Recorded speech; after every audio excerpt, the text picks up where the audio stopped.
Assalamualaikum warahmatullahi wabarakatuh. Apa kabar semua? Sudah minum? Sudah ke belum?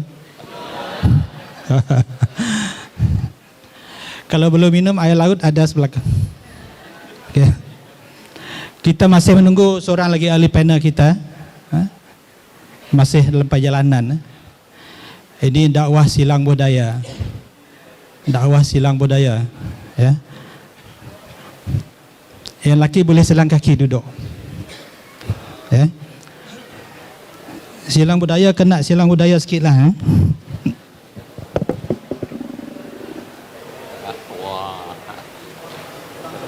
Orang Sarawak. Sarawak. Ini orang Sarawak lah. Saya orang Iban, Okey, sementara menunggu ahli panel kita, saya ingin memperkenalkan diri dulu. Boleh? Dah kenal saya? Kenal kami si? Si tahu, orang Sarawak. Okey, nama saya Fadlullah Abdullah alias Matthews Naung. Seorang Iban Muslim. Bila sebut Iban, maka non-Muslim. Ada orang Iban Muslim. Saya adalah penasihat umum Persatuan Dayak Muslim Kebangsaan. Kita ada hampir seluruh Malaysia ada cawangan Persatuan Dayak Muslim Kebangsaan. Selain itu, sebagai timbalan pengerusi Lembaga Amanah Kebajikan Al-Hidayah yang menjaga kebajikan saudara kita di seluruh Sarawak, ya. Dan panel penterjemah Al-Quran dalam bahasa Iban. Dan kita di Sarawak hampir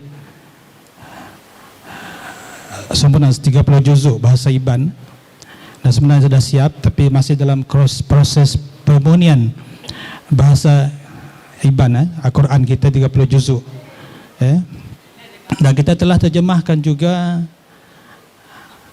hadis 40 bahasa Iban, surah Yasin 5 lama dah siap, ya, dalam bahasa Iban. Dan kita di Sarawak, alhamdulillah, ya, walaupun kurang menonjol, tapi kegiatan dakwah kita memang sentiasa on, sentiasa bergerak selagi kita hidup, insyaAllah. Sebab orang Sarawak kata apa? Agi hidup, besar sikit, agi hidup.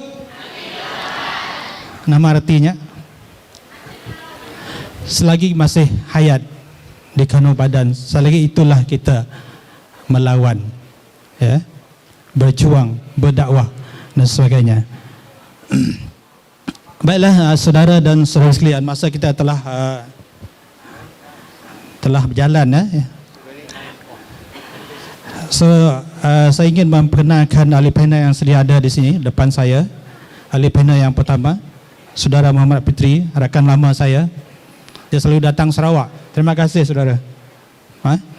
Muhammad Fitri bin Abdullah, jawatan sekarang sebagai perunding kanan latihan, kelulusan Sarjana Muda Ekonomi Kepujian UUM, Diploma Pengajian Islam UIA, penglibatan pengurusi Perkim Bahagian Negeri Selangor, ahli Majlis Perkim Kebangsaan, pengurusi Jawatan Kuasa Dakwah Perkim Kebangsaan, panel Jawatan Kuasa Hal Ehwal Mu'alaf Negeri Selangor, panel perunding, panel runding cara pencegahan penyelewengan akidah Jabatan Mufti Negeri Sarawak, Negeri Sembilan. Saya sendiri ahli panel Negeri Sarawak, dan Negeri Selangor, Wilayah Persekutuan dan Perak. Banyak juga negeri dia rangkum dia ni. Orang hebat. Sebenarnya banyak lagi sebenarnya, tapi dia sengaja rahsiakan. Dan yang seterusnya, ahli panel kita yang kedua, yang sebelah kiri saya ni, orang Sarawak, kan?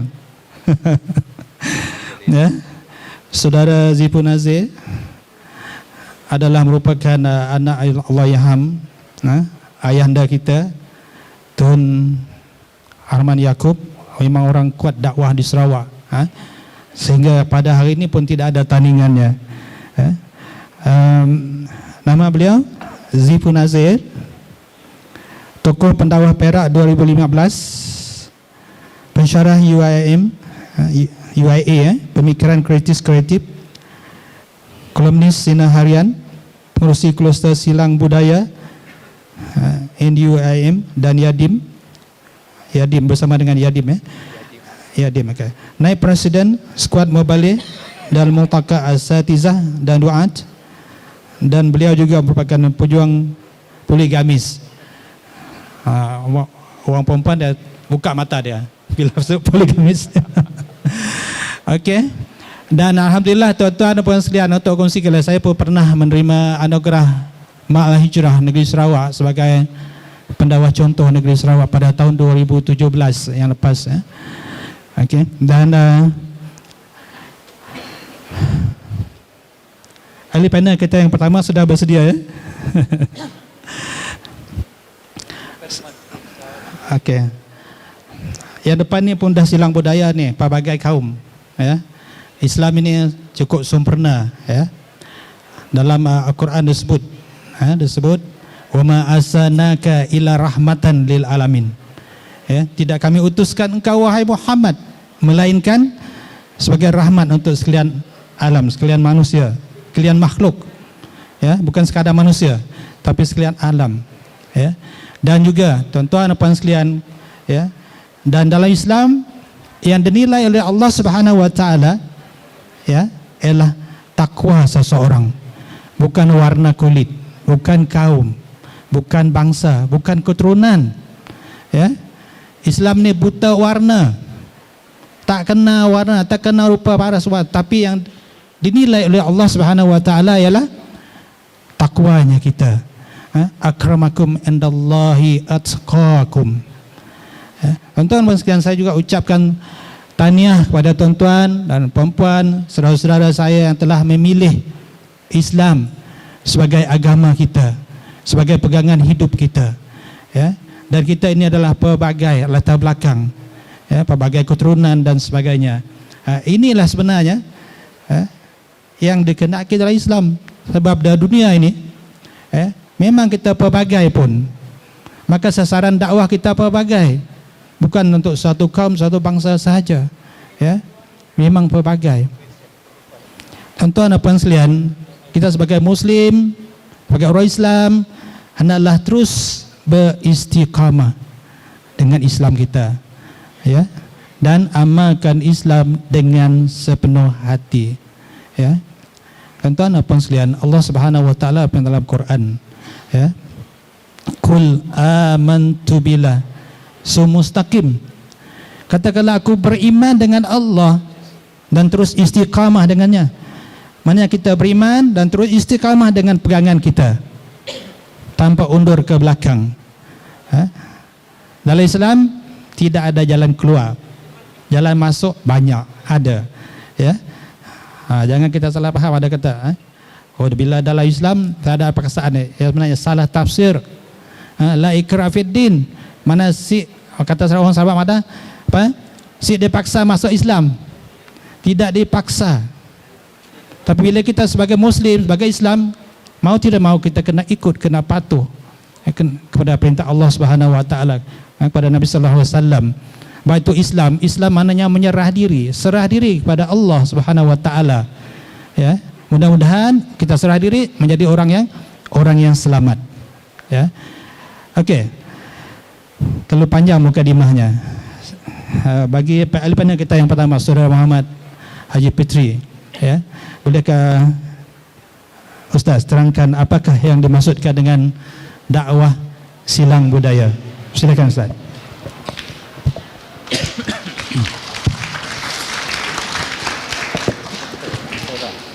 Thank you. A'udzubillahi minasyaitonirrajim. Bismillahirrahmanirrahim. Assalamualaikum warahmatullahi wabarakatuh.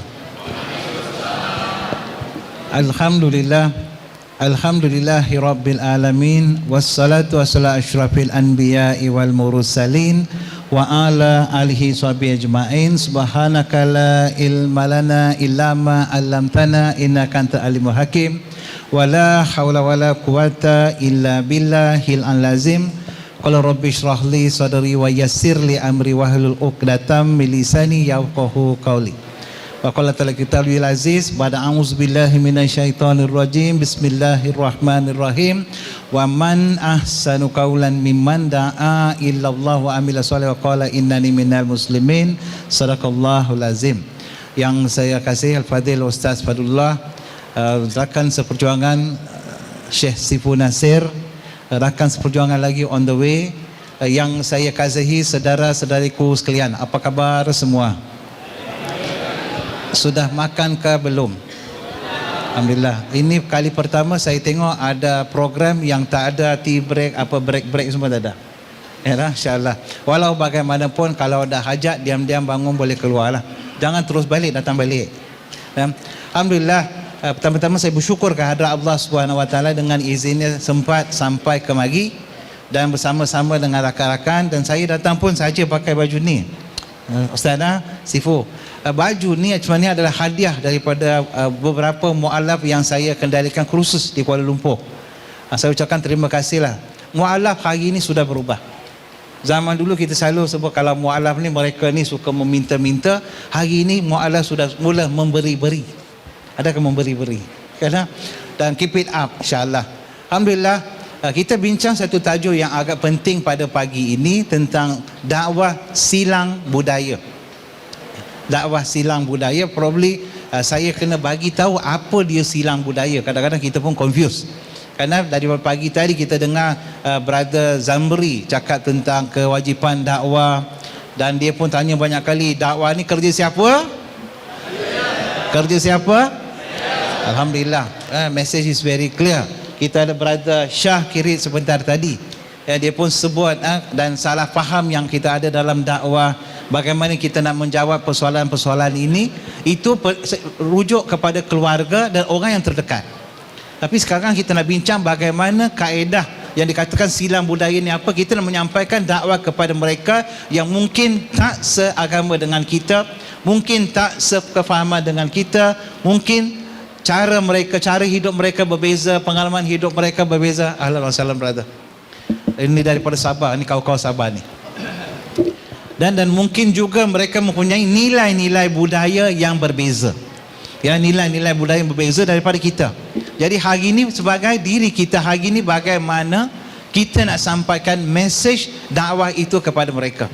Dan pagi tadi pun selepas saya dengar Brother Zamri, selepas dia dah habis dah, ada yang datang jumpa saya, Ustaz, saya sebenarnya bukan tak bersedia nak buat kerja dakwah, tapi saya takut lah, dia kata. Takut. Ini antara cabaran yang kita akan lihat, mungkin kita akan bincangkan kemudian.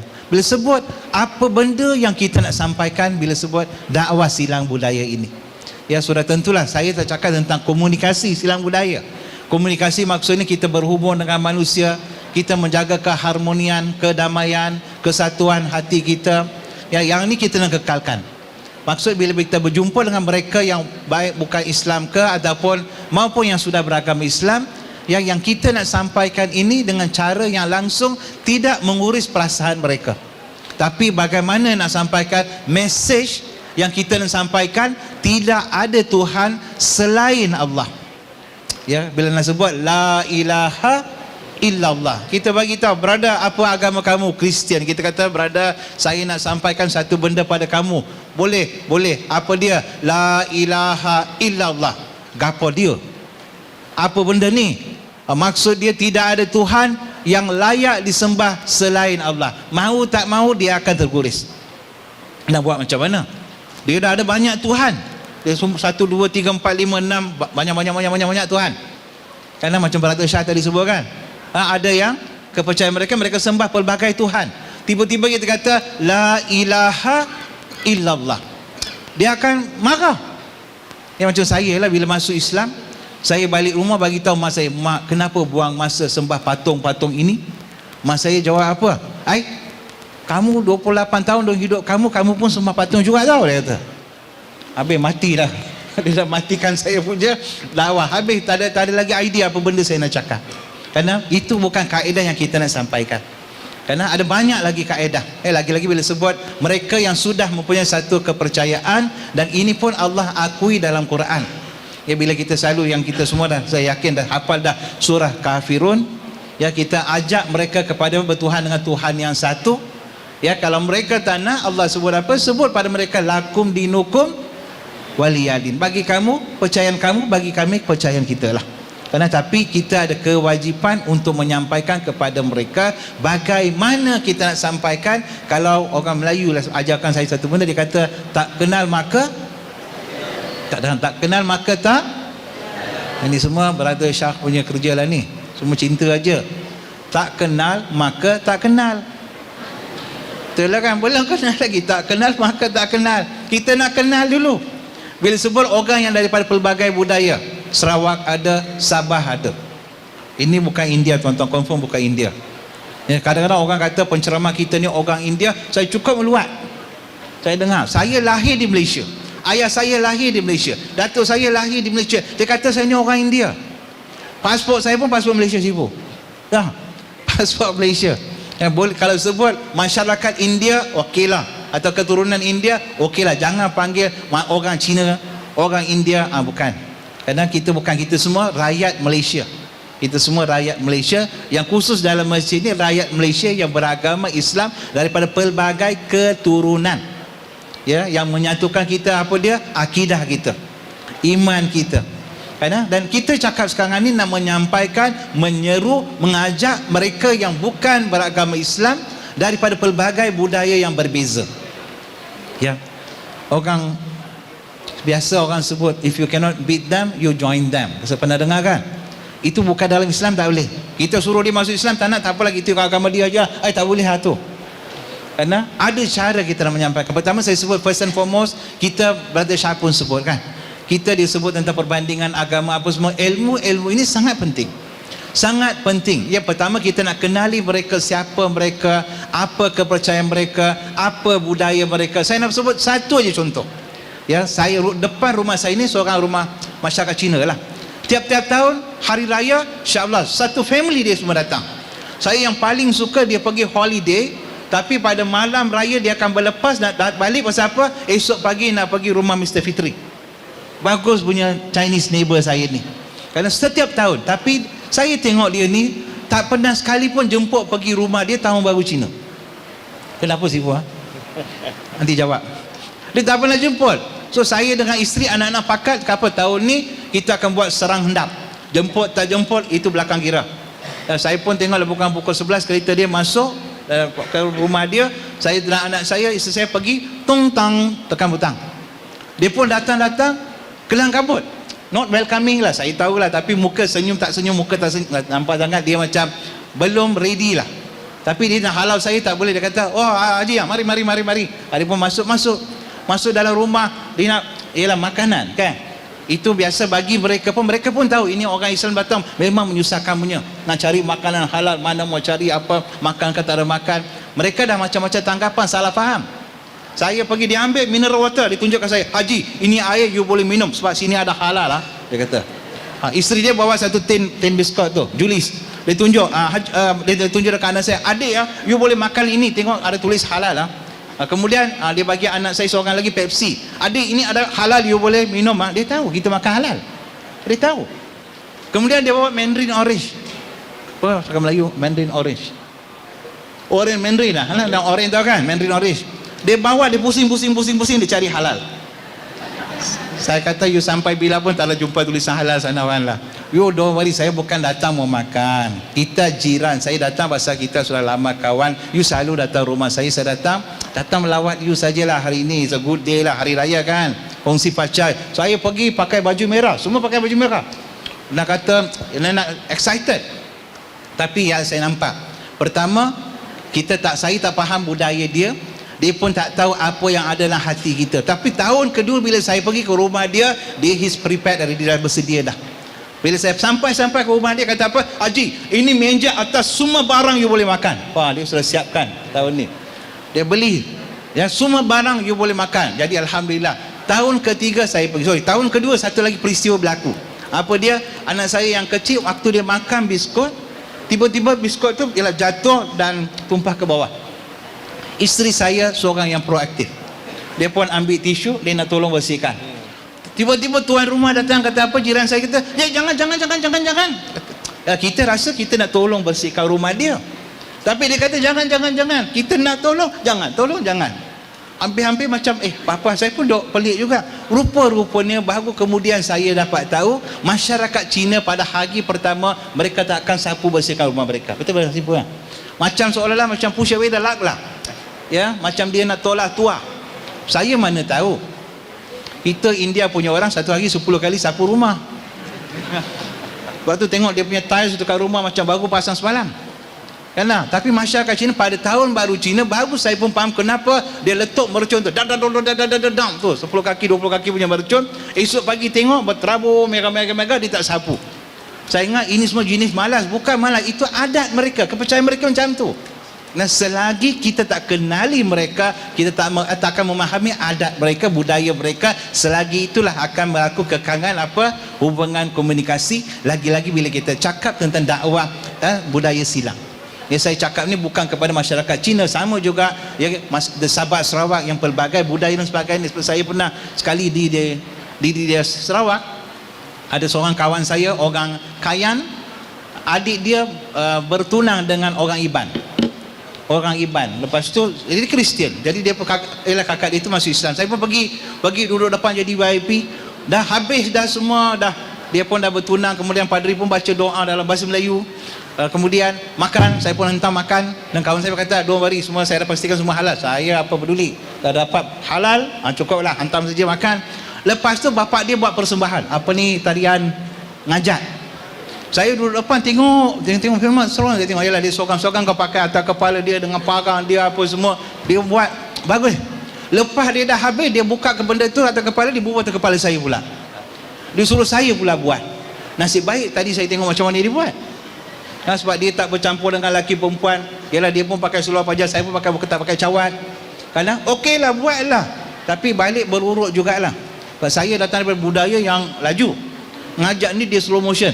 Balik kena berurut juga. Dia kata, kalau kita tak memahami, kadang-kadang kita dah pelbagai andaian datang kepada kita, assumption yang kita buat, akhirnya kita jadikan itu sebagai satu kekangan untuk kita nak sampaikan mesej Islam.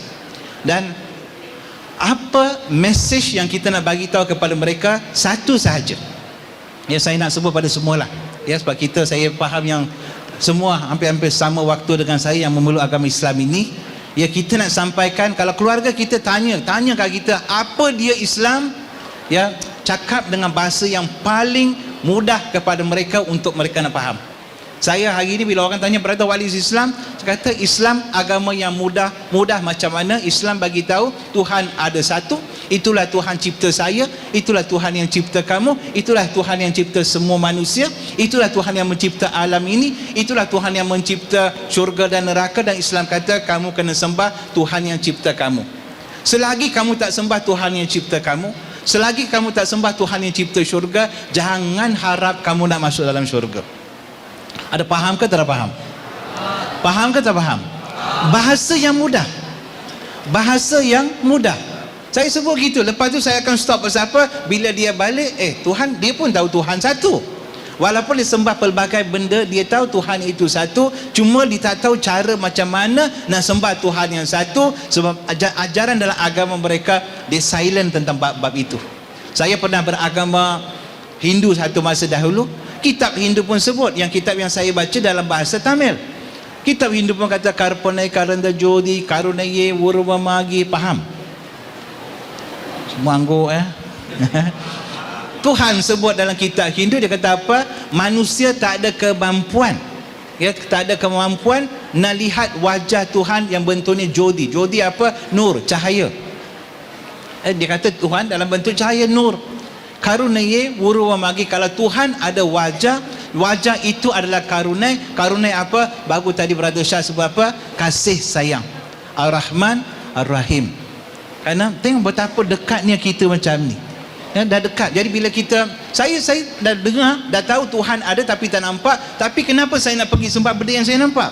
Jadi itu datang persoalan pada diri saya. Akhirnya saya mencari cara lain untuk sembah Tuhan yang satu. Saya nak jadi Hindu tapi saya nak sembah Tuhan yang satu. Tuhan mana? Yang Brother Shah sebut, lam yakullahu kufuwan ahad. Saya nak sembah Tuhan itu. Tapi kitab saya tak pernah ajar pun. Tak ada orang boleh bagi tahu macam mana sebagai seorang Hindu, saya yang dulu agama Hindu, boleh sembah Tuhan yang satu, Tuhan yang ada, Tuhan yang tak nampak. Tak ada. Kalau tidak, saya pun tak nak masuk agama Islam. Kerana 8 tahun, bukan setahun, 2 tahun, 8 tahun saya mencari. Akhirnya Alhamdulillah, ya, bila sampai dakwah ini kepada saya, itu pun melalui perantaraan televisyen sampai dakwah. Alhamdulillah, walaupun saya tak setuju dengan apa yang orang sebut dalam TV itu, akhirnya membuat saya berfikir, Alhamdulillah, asbab begitu. Pasal sebab ada perhubungan dakwah silang ini secara langsung tak langsung, akhirnya saya membuat keputusan untuk memilih agama Islam. Jadi kerja kita bukan kita nak pergi mengislamkan orang, kita nak pergi menyampaikan mesej dengan jelas. 3 sebab kenapa kita nak buat dakwah silang budaya sebelum saya nak berakhir. Pertama sekali kita nak memberitahu kepada masyarakat, khusus mereka yang bukan beragama Islam dan pelbagai budaya ini. Pertama, kita nak memperkenalkan Islam sebagai agama yang sempurna. Itu kena buat. Ya, jangan kita kata Islam agama yang baik tapi kita tak baik. Tak boleh lah. Ya, kita mestilah cakap serupa bikin. Bila sebut Islam agama yang baik, kita kena jadi baik lah. Kerana jangan kata Islam suruh kita solat, kita tak solat. Tak boleh lah.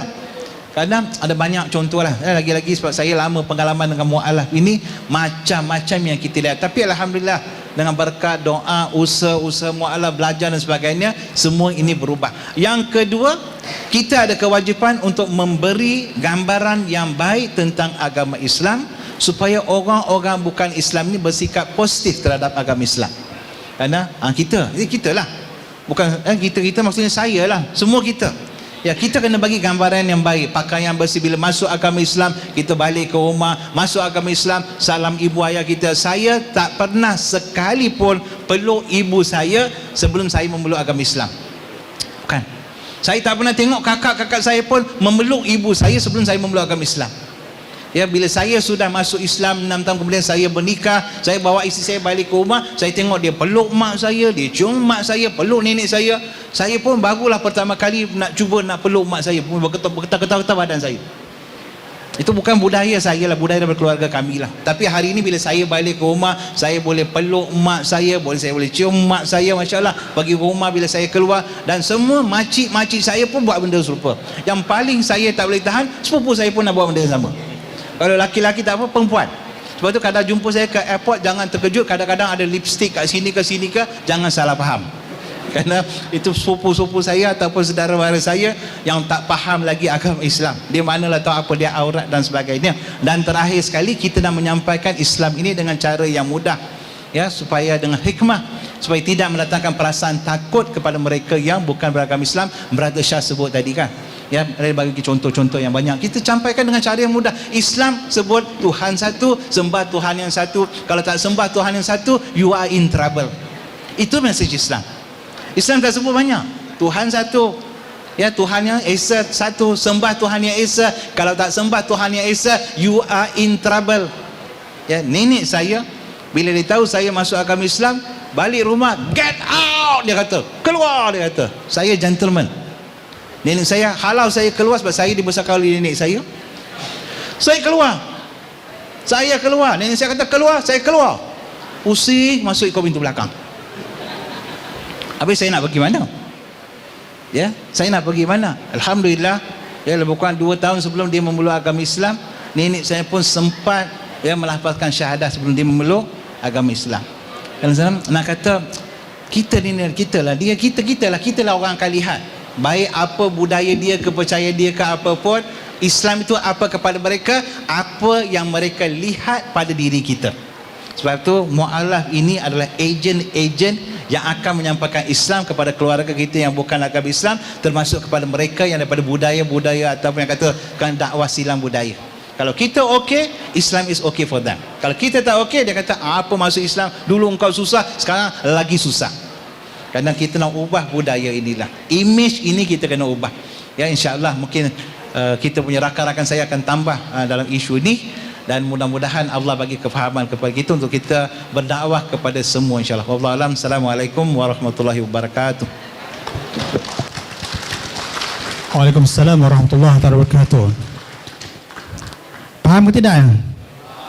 Faham, Saya nampak ada start angguk-angguk belakang. angguk-angguk angguk-angguk faham lah dan majlis merakamkan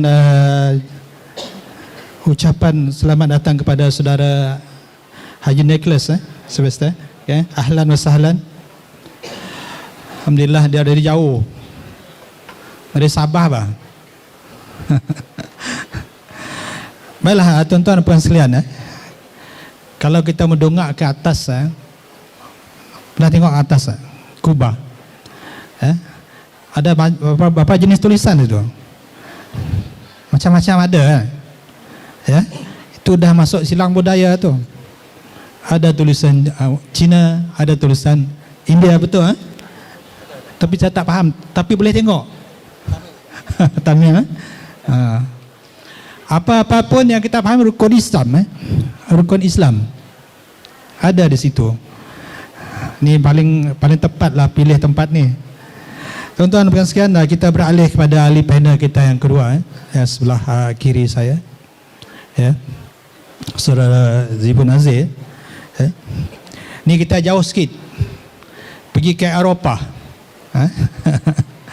pergi ke Andalusia. Dikatakan bahawa Andalusia adalah pernah menempah zaman gemilangnya dakwah silang budaya. Jadi kita ingin Saudara Zibun Azir kongsikan apakah silang budaya yang begitu berjaya sekali di Andalusia. Silakan.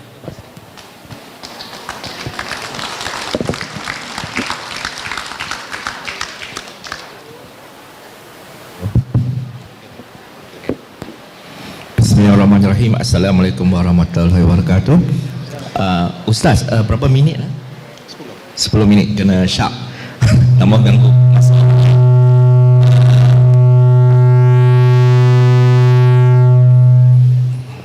Okey. Terima kasih Ustaz Fatrullah, Ustaz Fikri dan juga Syekh Kabir kita, Syekh Nicholas. And jealous dengan pakaian dia. Dan terima kasih kepada Ustaz Fatrullah kerana sebut nama ayah saya, Allahyarham Tun Abdul Rahman Yaakob, kerana memang tanpa ayah saya pun saya tidak mungkin jadi seorang pendakwa. Ayah seorang pendakwa, ayah saya seorang pendakwa yang bersifat silang budaya di Sarawak, dan kawan-kawan dia bawa untuk rancang plan-plan dakwah. Saya masih ingat beliau kerjasama dengan Yusuf Islam, Cat Stewart, kerjasama dengan Muhammad Asad.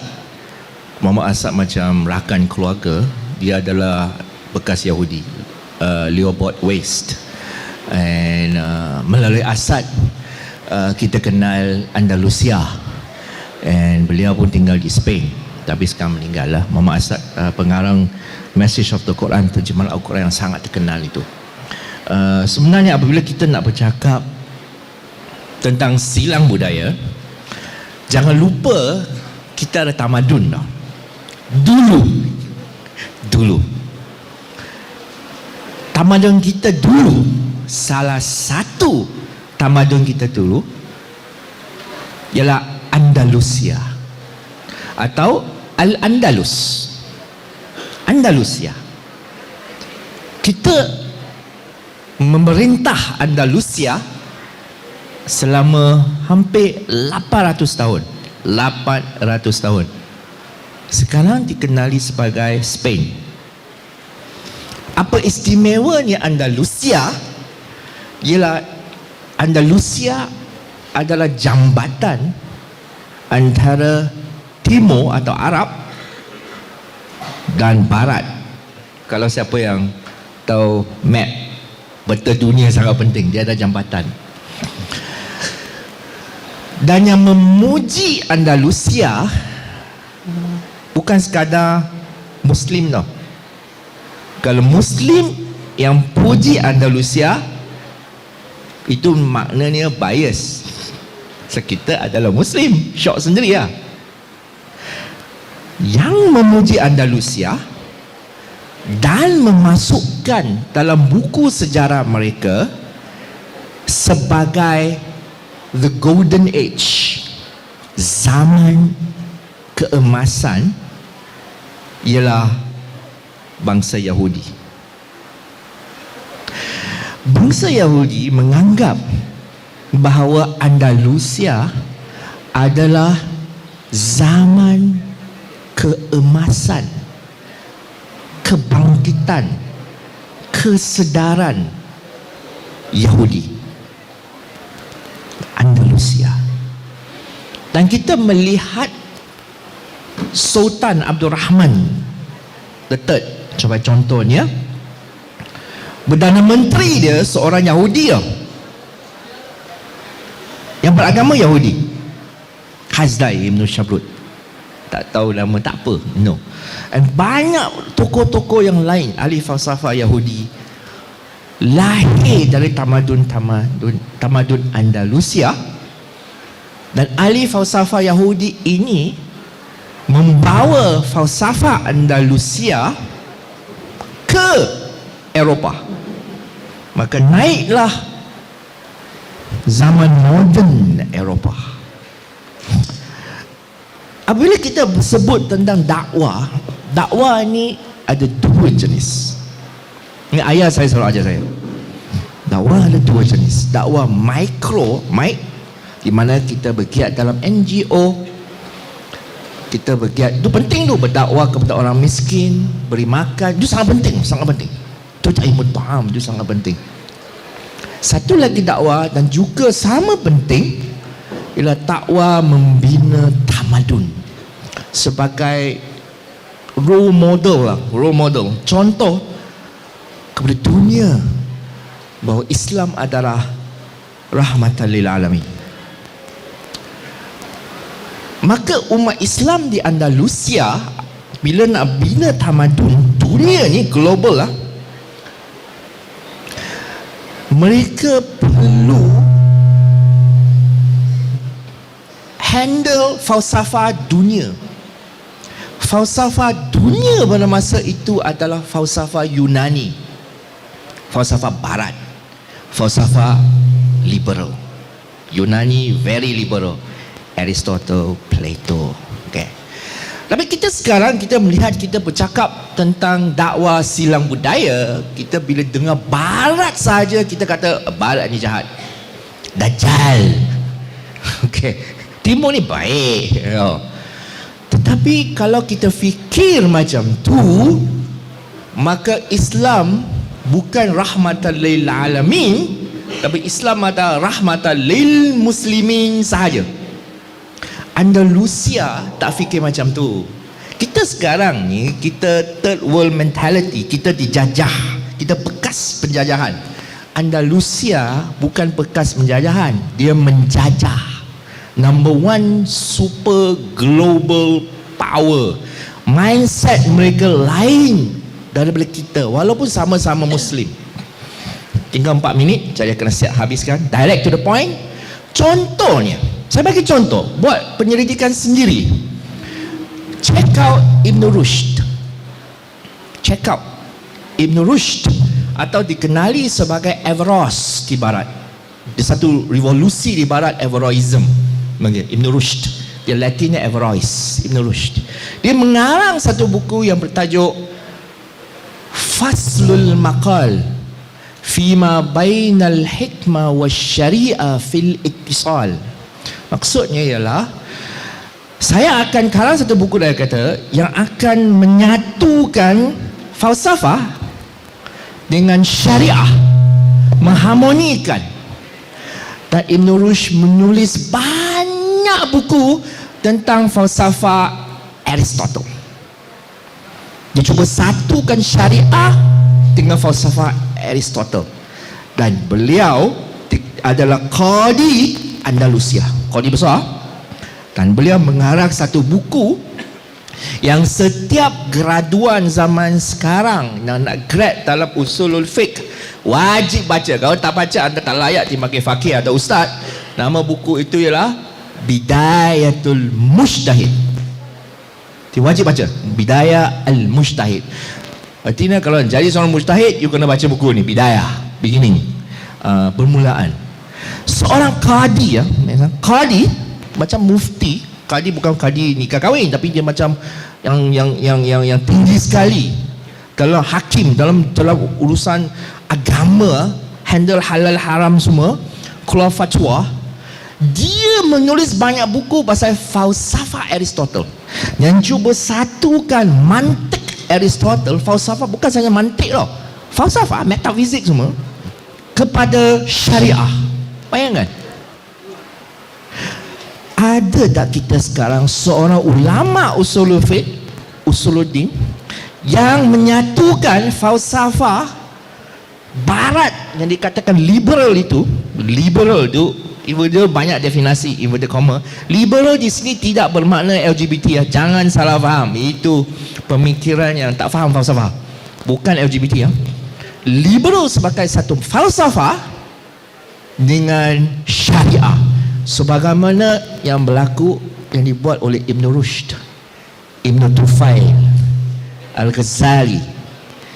Ada tak di sini? Ada tak? Ibn Sina, Al-Farabi, Al-Kindi. Ada tak? Kalau kita nak go global, tinggal 1 minit.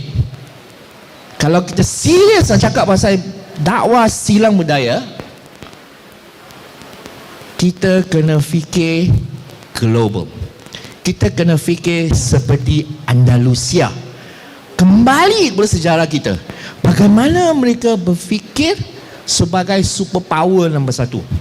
Sekarang kalau kita melihat para pendakwa kita, termasuk saya sendiri, kita berfikir sebagai orang yang pernah dijajah oleh Barat.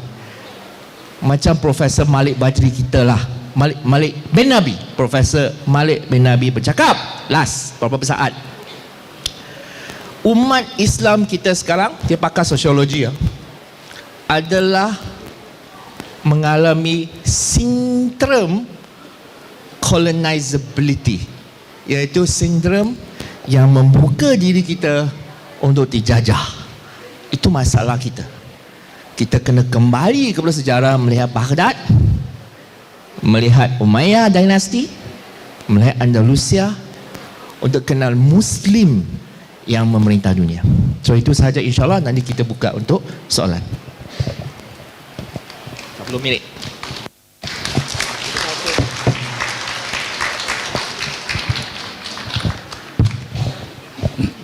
Terima kasih kepada Saudara Zibun Nasir yang telah kongsikan kita dengan kegemilangan dakwah silang budaya di Andalusia, di Spanyol, Spanyol ataupun Spain, yang sudah begitu ya selama 800 tahun, bukan 800 hari, 800 tahun, begitu lama sekali. Kalau dalam sejarah zakat contoh, zaman kegemilangannya semasa Umar Abdul Aziz jadi khalifah, itu zaman kegemilangan institusi zakat, walaupun tak lama, 2 tahun lebih jadi khalifah. Tuan-tuan dan puan sekalian, alhamdulillah kita telah sajikan oleh 2 ahli panel kita yang didatangkan khas untuk berkongsi ilmu, berkongsi pandangan tentang silang budaya.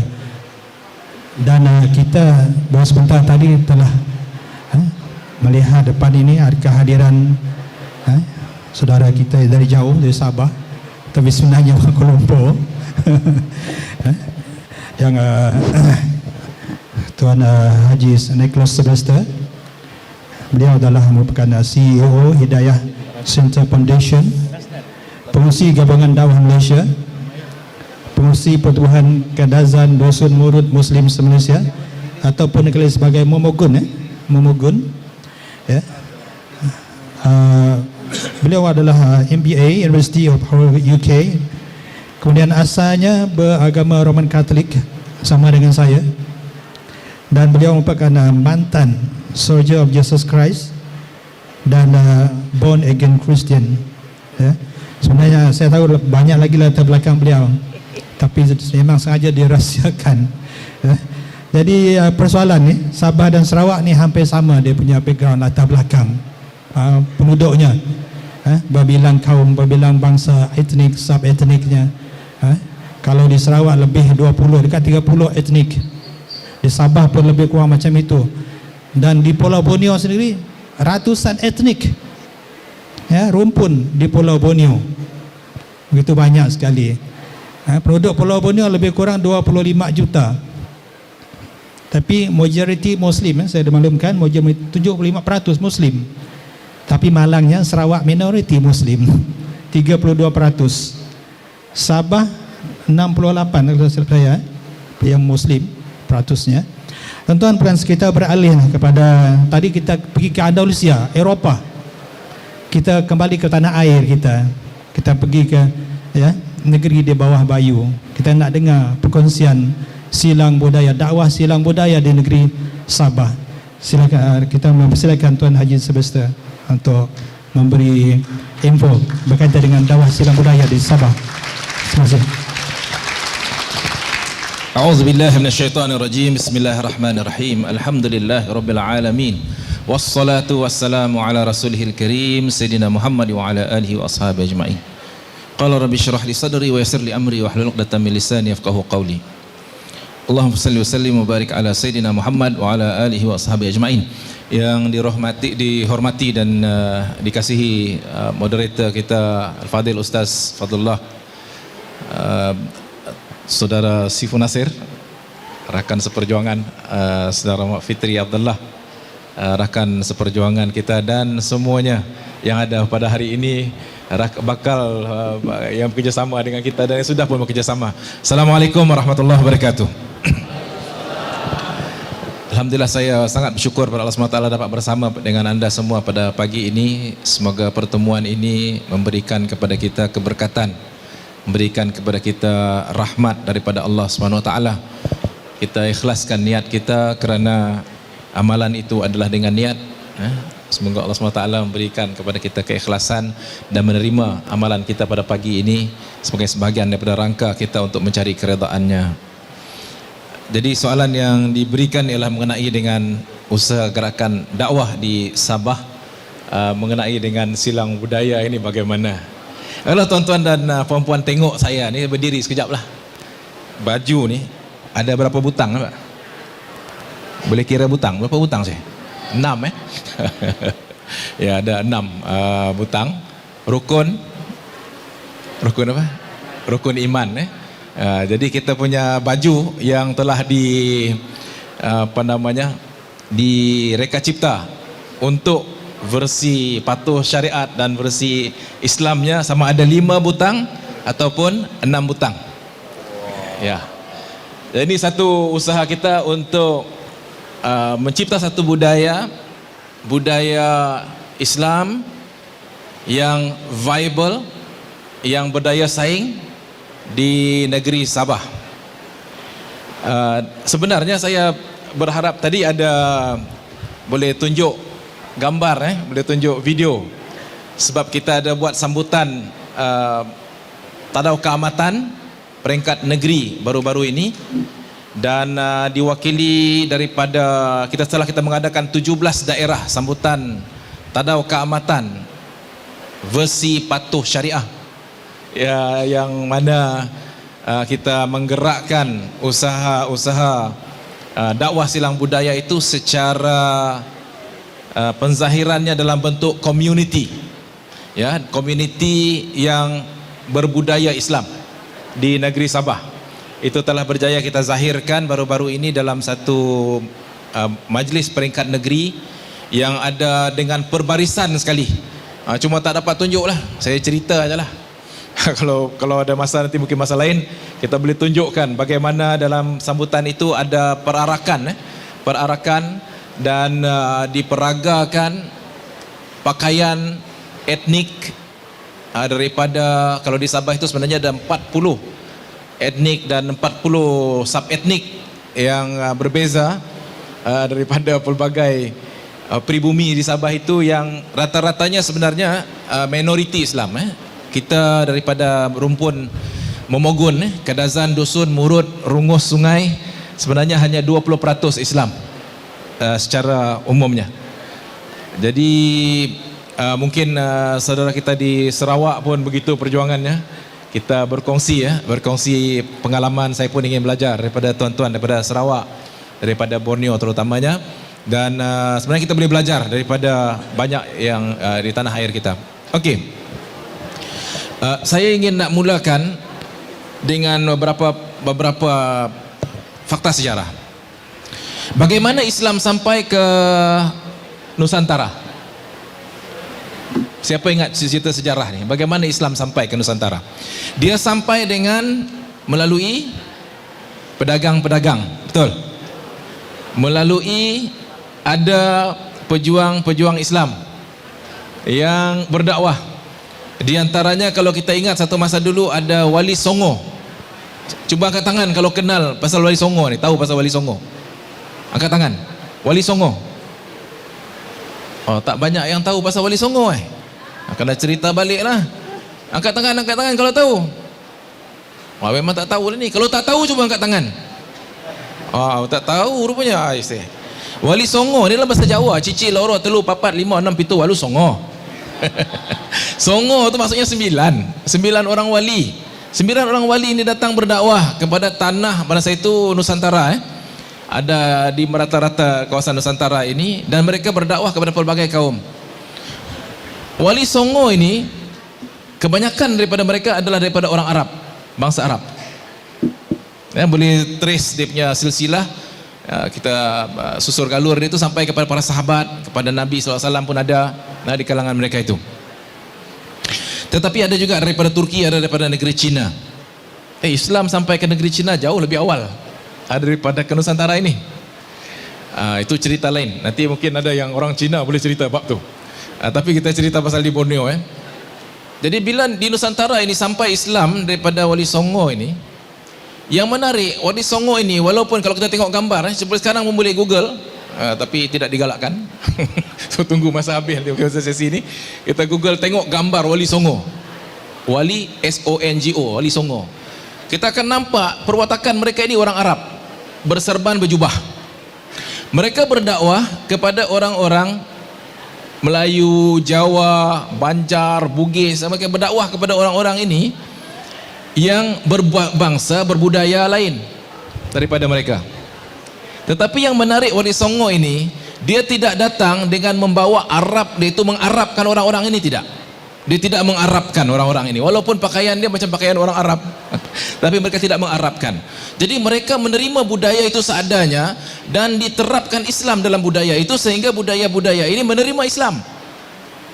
Jadi kalau kita tengok orang Melayu menerima Islam, seluruhnya orang Melayu Islam.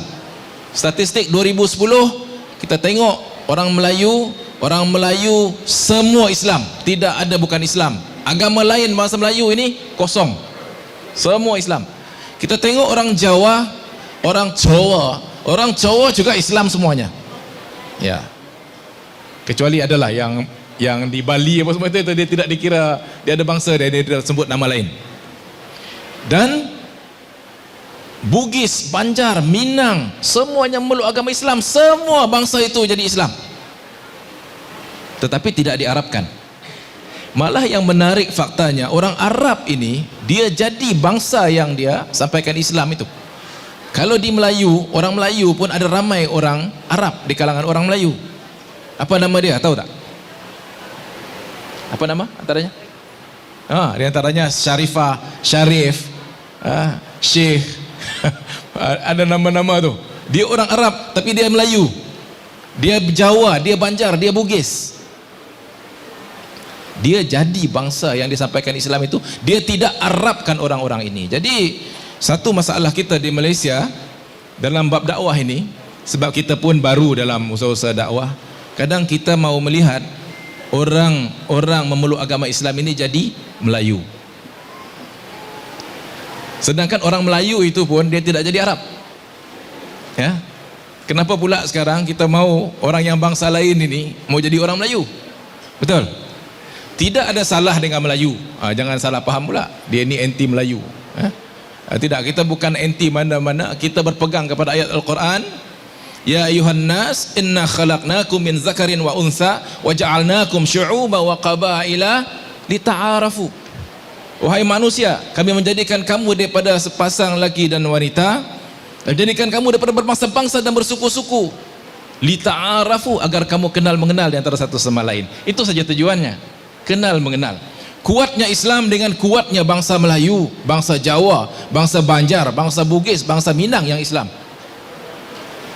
Bila mereka boleh menerima perbezaan-perbezaan itu dan beramal kepada surah Ali Imran ayat 103, ya, yang mana Allah SWT memberitahu kepada kita, ya ayyuhalladzina amanu ittaqullah haqqa tuqatih wa la tamutunna illa wa antum muslimun wa'tasimu bihablillahi jami'an wa la tafarraqu wadhkurullaha katsiran la'allakum tuflihun. Wahai manusia, yang berpegang teguhlah kamu kepada tali Allah dan janganlah kamu bercerai-berai. Ya, jadi kita berpegang kepada tali Allah, kita jangan bercerai-berai. Tetapi kalau kita mau melihat budaya kita ini budaya yang mengamalkan Islam seluruhnya, kita kena ada di kalangan budaya itu, ahli budaya itu, agama Islam yang diamalkan sebagai satu umat, bukan hanya individu-individu yang baik. Jadi pada kita di negeri Sabah itu alhamdulillah ramai individu-individu yang baik Islamnya di kalangan pribumi, tetapi tidak nampak dalam bentuk satu kelompok, dalam bentuk satu community. Sedangkan Allah SWT menceritakan mengenai dengan umat yang terbaik itu ialah kuntum khaira ummah, kamu adalah sebaik-baik ummah, ya, disebutkan bahawa dia adalah satu ummah sebenarnya, baru nampak kebaikan itu.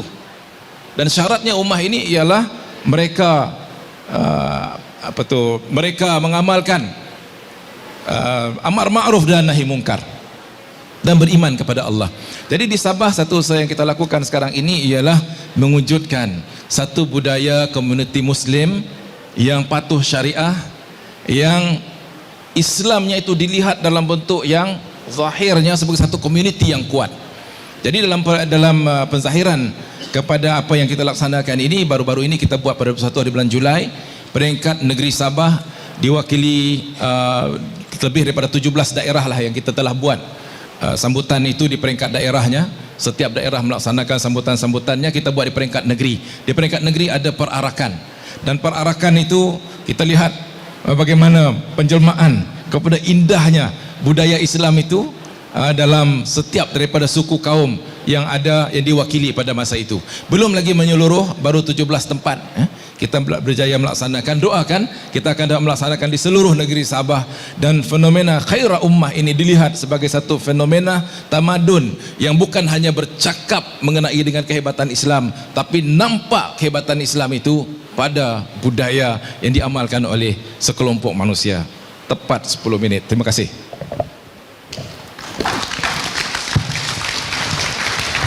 Terima kasih kepada Tuan Haji Nicholas.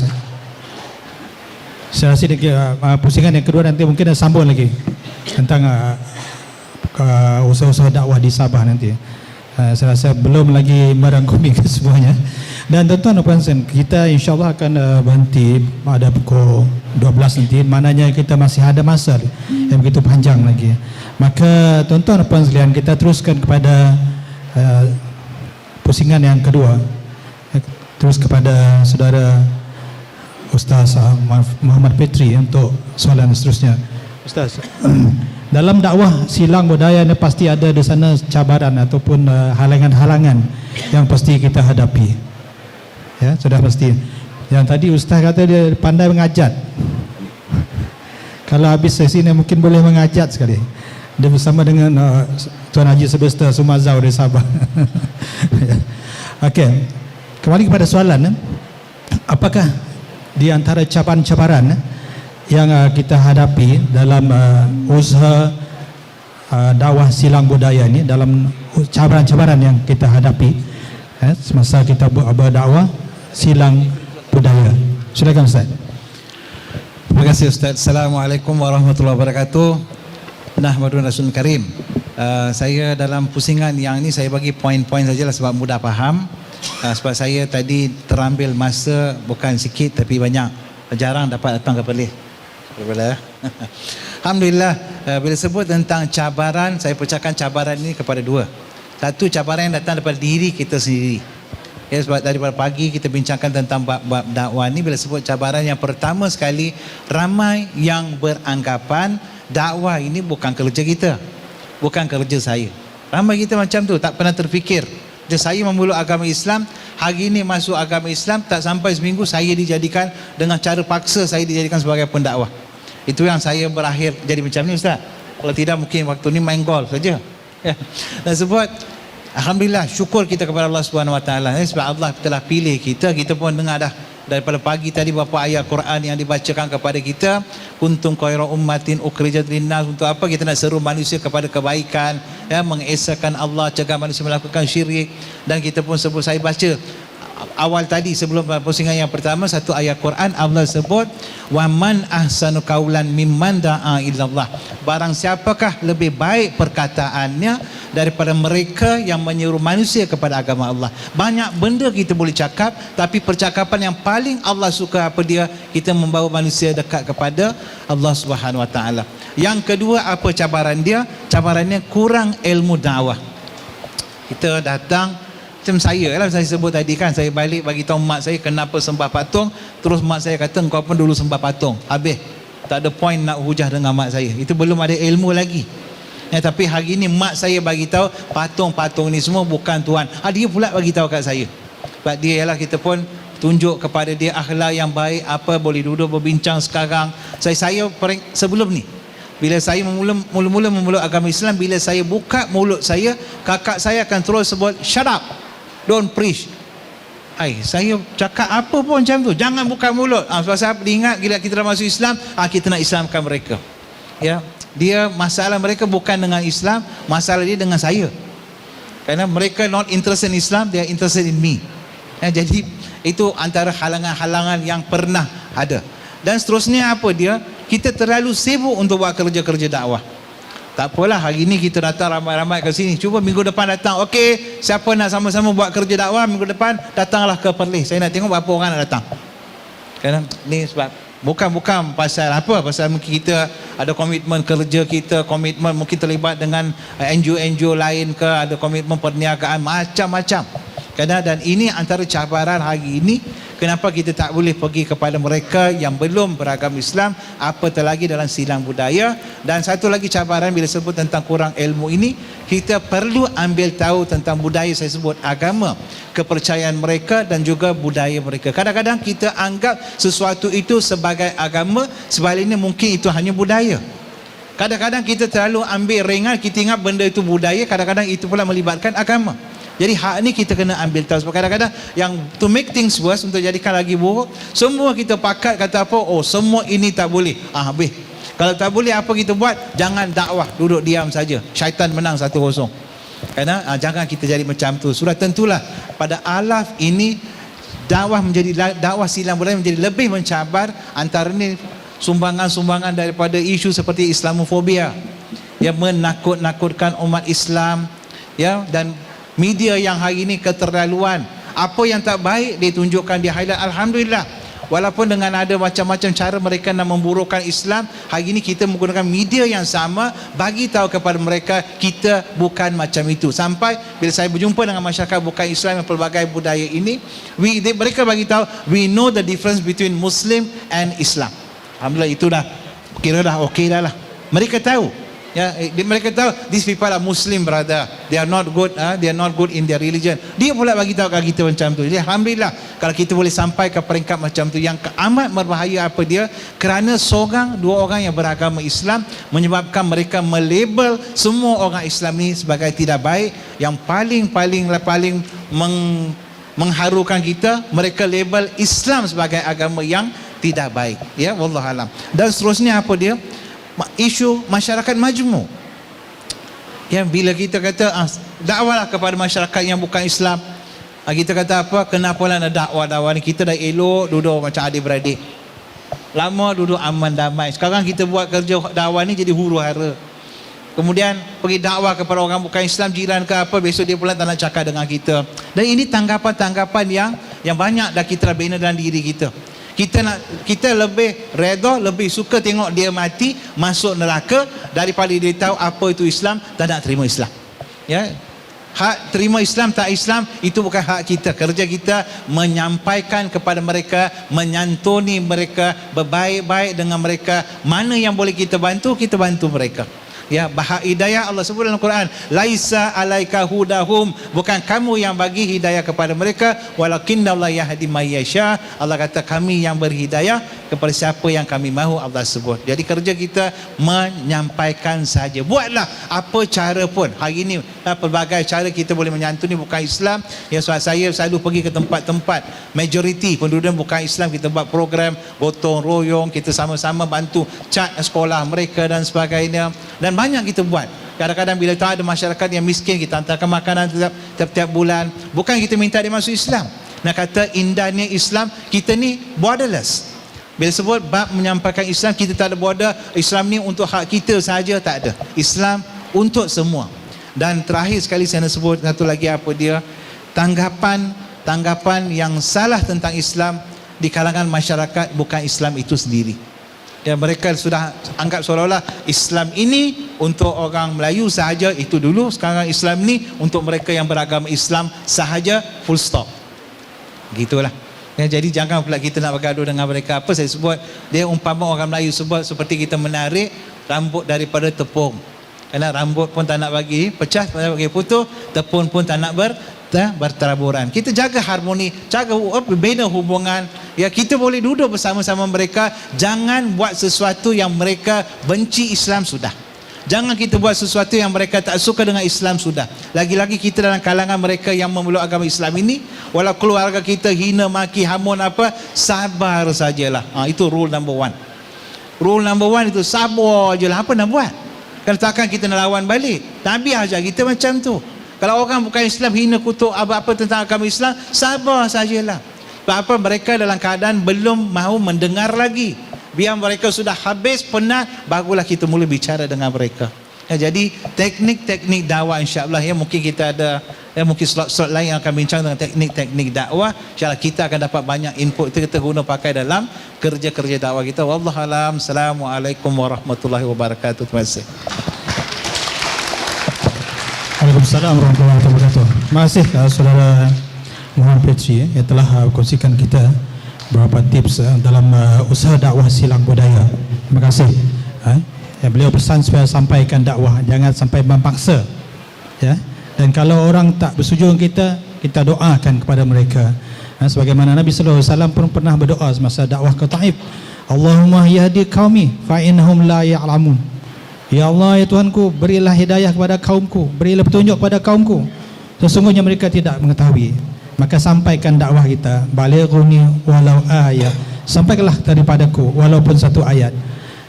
Dan tuan-tuan dan puan sekalian, kita beralih kepada ahli panel kita yang kedua. Ni soalan ni agak berat sikit. Ya. Kita ringan-ringankan soalan kalau yang berat. Ya. Soalannya, apakah impak industri 401 terhadap dakwah silang budaya? Mohon pencerahan daripada yang arif tentang persoalan ini. Silakan. Yes. InsyaAllah saya akan, kita kena sebagai pendakwah, kita kena up to date dengan isu-isu semasa. Isu semasa yang paling hangat sekarang ialah revolusi industri 4.0. Untuk menceritakan sedikit, kurang lebih 5 minit, saya nak jemput protege saya untuk bercakap. Saya sedang melatih protege orang-orang muda yang tentang global philosophy supaya mereka mampu berdakwah dalam multi budaya. So insyaAllah, Hairul, tuan cakap sikit, apa itu revolusi, industri revolusi? Nah, beliau adalah belajar Usuluddin di UIA. Assalamualaikum warahmatullahi wabarakatuh. Pertama sekali terima kasih kepada Sifu, saudara moderator dan ahli-ahli panel yang lain, ibu ayah, abang kakak yang saya hormati sekalian. Soalan yang saya kira mungkin saudara-saudari mungkin rasa berat dengan soalan ini, berkenaan dengan revolusi industri 4.0. Bermaksud sebelum ini ada revolusi industri, tapi apa yang lainnya dalam revolusi industri kali ini? Dalam revolusi industri 4.0 ini, kita dapat lihat bahawa dalam revolusi kali ini ia menekankan berkenaan dengan, orang kata dalam bahasa Jawanya, bioteknologi. Dan satu lagi nama dia artificial intelligence. Nak tahu, depan saudara-saudari ada telefon kan, nanti buka cari. Nanti kan saya tak cukup masa, saya 5 minit saja. So apa yang ada dalam bioteknologi dan artificial intelligence ni? Baik, pertama sekali, adakah benda bioteknologi dan artificial intelligence ini adalah kesan yang buruk? Saya tanya pada ibu ayah ataupun saudara-saudari sekalian, tahu robot kan? Tahu robot tak? Tahu robot kan? Apa kita tahu berkenaan dengan robot? Dalam pergerakannya kan, dalam bentuk inovasinya kan. Sebelum ini robot digunakan adalah untuk berkhidmat kepada manusia. Sebelum ni robot adalah berkhidmat untuk manusia. Tetapi sekarang, di zaman sekarang, dalam revolusi 4.0 ini, robot menggantikan manusia dalam segala aspek, yang mana robot sekarang ini boleh membantu menyelesaikan masalah manusia. Bukan lagi manusia lagi, malahan robot juga boleh memberikan kita plan yang lebih strategik untuk kita menyelesaikan masalah. Ini benda yang berlaku. Dia menggantikan manusia secara keseluruhannya.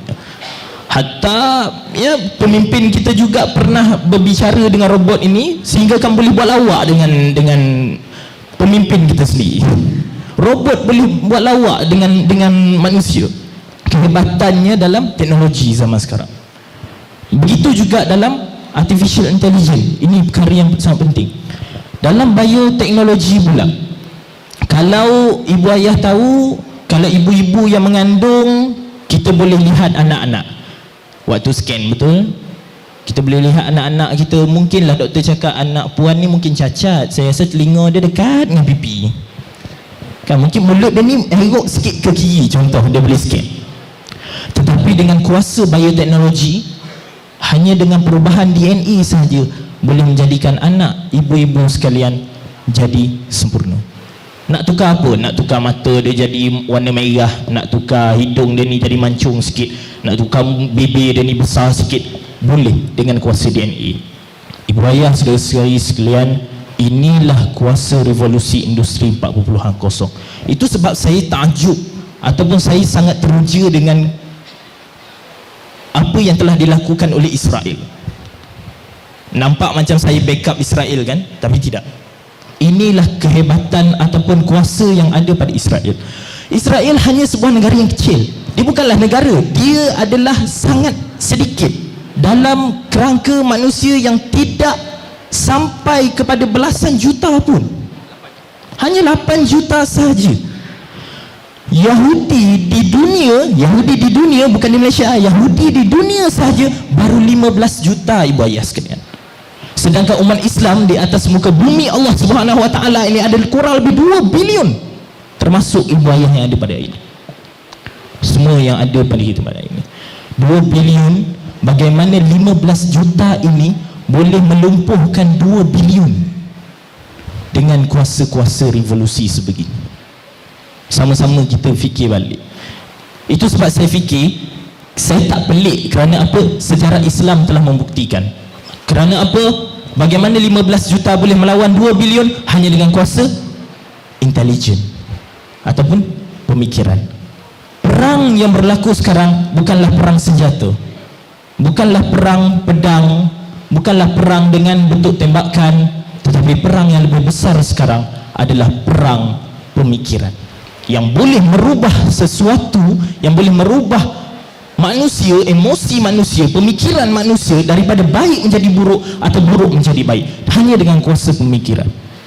Dahulu di zaman Nabi SAW hanya tenteranya 313 orang sahaja. Tapi apa tuan-tuan? Boleh melawan 1000 tentera ketika itu. Menang. Dia bukan kalah. 313 boleh mengalahkan 1000 tentera. Jadi saya kira tak pelik 15 juta lawan 2 bilion, 15 juta yang boleh menang. Kerana sejarah Islam dah membuktikan. Jadi ibu ayah sekalian, apa impak daripada ini? Revolusi industri ini adalah apa yang dekat dengan dakwah silang budaya, apa yang boleh saya bagi tahu sebagai konklusinya, kita kena perkuatkan intelijen kita, pemikiran kita. Teruskan mengaji, teruskan mendalami ilmu-ilmu. Bukan ilmu yang perlu ibu ayah ataupun saudara-saudari sekalian dalami adalah pertama sekali mestilah ilmu Al-Quran dan ilmu hadis, kerana ini adalah sumber utama, sumber knowledge yang utama. Dan jangan lupa juga kita perlu pelajari berkenaan dengan isu-isu semasa, isu-isu duniawiyah yang berlaku sekarang. Saya rasa cukup setakat itu dahulu. Saya serahkan kembali kepada Si Funasir. Ada berkurang dan salah. Assalamualaikum warahmatullahi taala wabarakatuh. Terima kasih. Alhamdulillah, anak murid yang bagus. Kita memang mementor beberapa protege dari berbagai bangsa secara personal. Saya tak percaya pada classroom teaching. Saya percaya pada mentoring system. Baru seseorang itu lebih banyak belajar. Saya hanya ada 4 minit lagi, which is very very good. Revolusi industri 4.0 seperti Dr. Masih Malik sudah berucap, sistem pendidikan kita kena berubah. Ialah, bagi contoh sekali lagi, setiap kali kita key in dalam Google atau dalam Twitter, dalam mana-mana lah, Facebook ada apa, tata-tata yang kita layari itu, sama ada mudah.com ke Shopee ke, akan disimpan dalam satu kepala otak. Kalau untuk seorang manusia untuk atur maklumat ini, impossible, terlalu banyak sangat maklumat. Jadi mereka ada artificial intelligence, ada robot-robot yang konon yang berakal ni akan memproses maklumat ini. So setiap kita data sudah disimpan. Apa kita suka makan, apa kita suka tengok apa maklumat kita suka baca, berapa lama minit kita baca spend tu satu maklumat, semua ada dah. So mereka kenal kita, mereka kenal kita, kenal setiap perjalanan kita, kemana anda pergi. Buka Waze saja, kemana anda pergi. Kalau anda tengok Waze, siapa developer dia? Kalau you buka itu apa, Play Store, you tengok Google ya, mana negara, tengok sendiri. Setiap pergerakan, setiap cita rasa anda melalui maklumat ini, mereka akan bagi produk-produk yang sesuai dengan cita rasa kita, yang pasti kita akan beli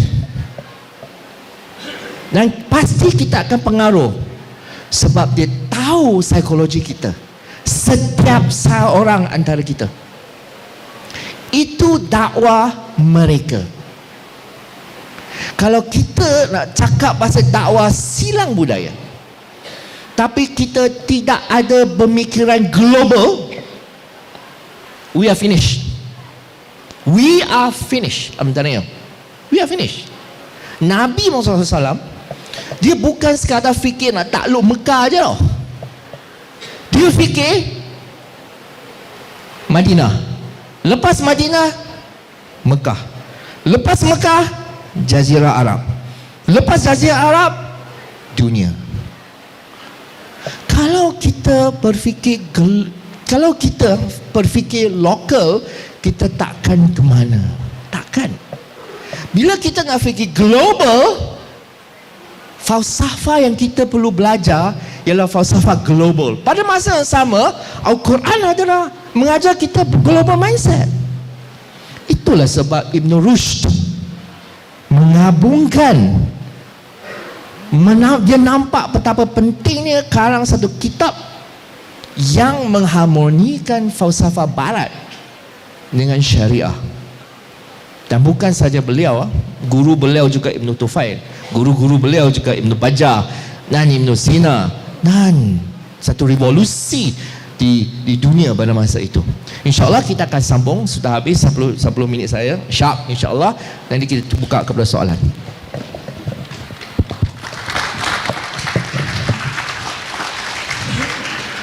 Terima kasih kepada Si Funasir. Mungkin jelas mungkin soalan berat tapi dah diringankan insya-Allah.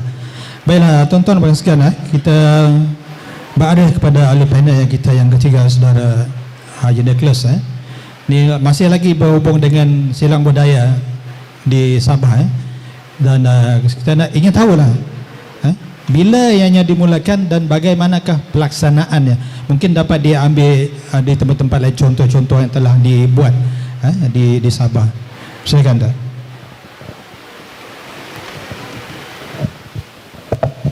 Bismillah, alhamdulillah, wassalatu wassalamu ala rasulillah. Kita bermula satu masa dahulu tahun lebih kurang 2014, 2015 kita mengadakan perjumpaan di kalangan para pendakwah bagaimana untuk menambah baik keadaan yang sedia ada.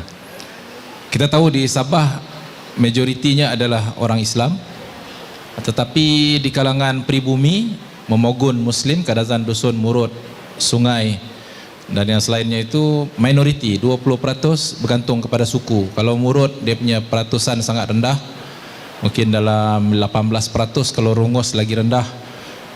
Kalau Kadazan, Dusun boleh jadi ada yang sampai 22% peratus yang Islam.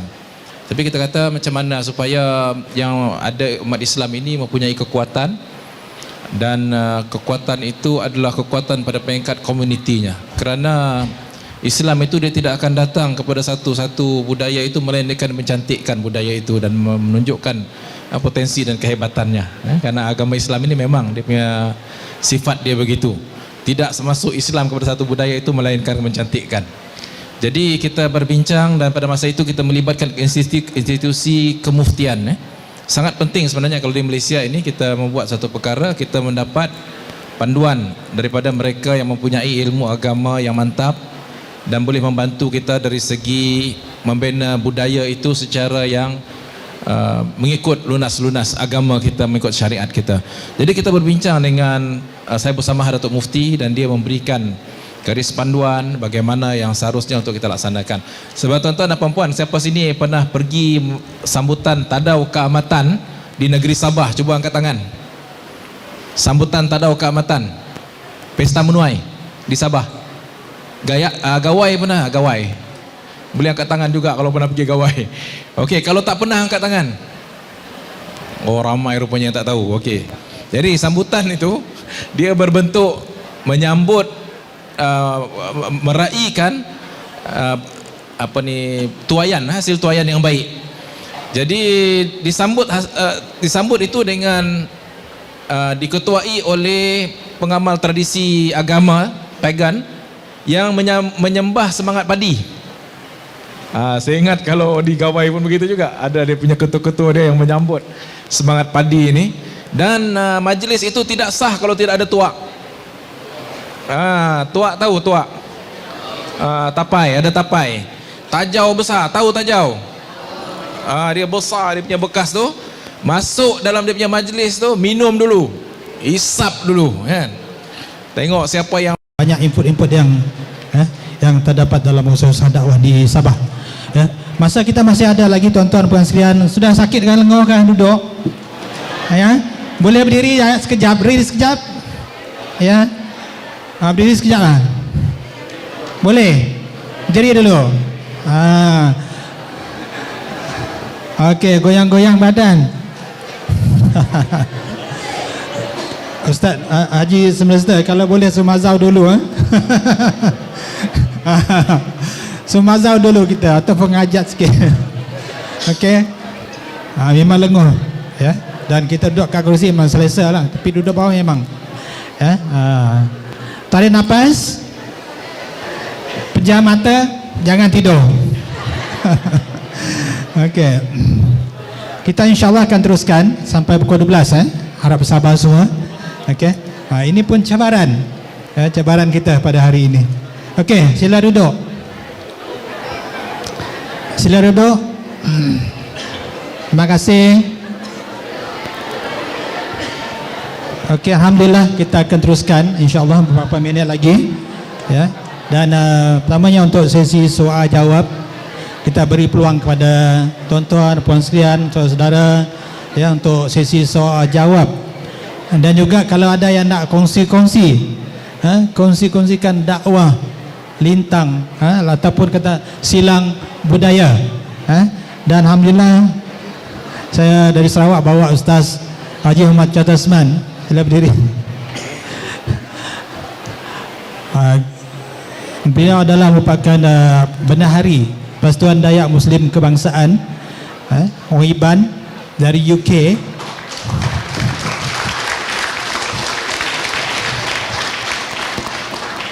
UK bukan United Kingdom, ada Yusuf Chamber belakang UK juga. Ini UK Ulu Kapit. Daripada Ulu Kapit.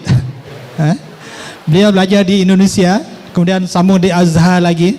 Alhamdulillah beliau sebagai pendakwah kita. Dan kalau boleh saya nak bagi peluang pada beliau 5 minit untuk kongsikan dakwah di Sarawak. Silakan.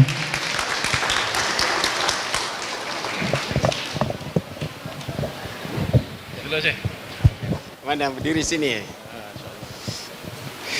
Bismillahirrahmanirrahim. Assalamualaikum warahmatullahi wabarakatuh. Alhamdulillah alladzi hadana li hadza wa ma kunna linahtadiya laula an hadana Allah.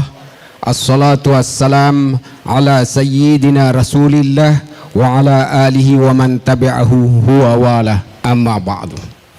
Terima kasih kepada Ustaz Fadullah, moderator pada pagi ini, seterusnya Sipur Nasir, Saudara Fetri, saya selalu bersama beliau dulu, kemudian yang orang hebat kita adalah Saudara Sylvester. Dan tuan-tuan dan perempuan yang dihormati sekalian, saya berasal daripada Sarawak. Nama asal saya adalah Wesley Nyelang, anak 3 dari bahagian Kapit Sarawak. Jadi saya memeluk Islam pada zaman ayahanda Tuanku Abdul Rahman Yaakob. Bersama mereka lah saya belajar dan kemudian saya dikirim ke Indonesia, mondok di Indonesia selama 10 tahun, kemudian pergi ke Al-Azhar. Saya pun dididik oleh Syekh Azhar di sana selama 10 tahun. Alhamdulillah mampu berbahasa Arab dengan agak baik. 10 sinin sakantu fi dual Arabia wa dual Khalij, walhamdulillah fa ana atakallam bil lughatil arabiyyah jamilah jiddan insyaallah. Jadi tuan-tuan dan perempuan, saudara-saudari, kawan-kawan, rakan-rakan dan saudara mara yang ada pada hari ini di tempat ini, mudah-mudahan kita diberkah oleh Allah Subhanahu wa taala, diberikan kekuatan. Jadi untuk itu mungkin menjadi bekalan dan juga contoh dan tauladan apa yang telah kami lakukan di Sarawak untuk mengembangkan Islam kepada saudara-saudara kami yang belum Islam. Kami banyak berbuat sesuatu sekemampuan kami, yaitu kami pergi ke rumah-rumah panjang untuk menyantuni saudara-saudara kami. Dan pernah suatu ketika pada tahun 2016, orang yang julung kalinya mengadakan forum perdana hal ehwal Islam di rumah panjang. Kami dahului dengan solat maghrib, solat isya, kemudian forum perdana hal ehwal Islam di rumah panjang di Sungai Gamuan di Sarikai. Alhamdulillah semua orang rumah panjang ikut kami, dan setelah itu alhamdulillah dengan kudratillah mereka juga ada yang bersyahadah bersama kami. Seterusnya tuan-tuan dan perempuan, kami pergi ke Long Busang, di mana tempat itu paling jauh. Orang yang pertama mengislamkan masyarakat Kenyah di sana adalah ayahna Tunku Abdul Rahman Yaakob pada tahun 70-an. Dan tempat itu kerana jauhnya, mereka di sana tu lebih suka dan lebih mudah pergi belajar agama di Indonesia, yaitu di Kalimantan, daripada belajar di Sarawak sendiri. Jadi kami datang ke sana berkali-kali, sehingga kami juga daripada Lembaga Amanah Kebajikan Al-Hidayah yang diketuai saya sendiri sebagai Ketua Biro Dakwah dan Pak Lah sebagai pengurusinya dulu, adalah kami menyumbang sedikit, yaitu solar system untuk menggantikan generator yang sedia ada, namun sampai hari ini tidak mencukupi.